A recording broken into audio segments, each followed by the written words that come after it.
jaga dikelo panjalinan pemandang ayu karawitan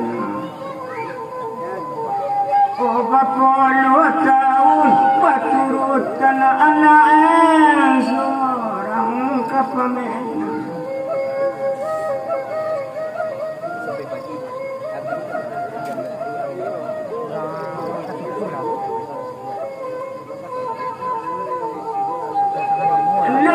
jalan narang sabjang kawaru jalan pikakoto anak seorang tongga kabel yang madapono ruin namo dek mande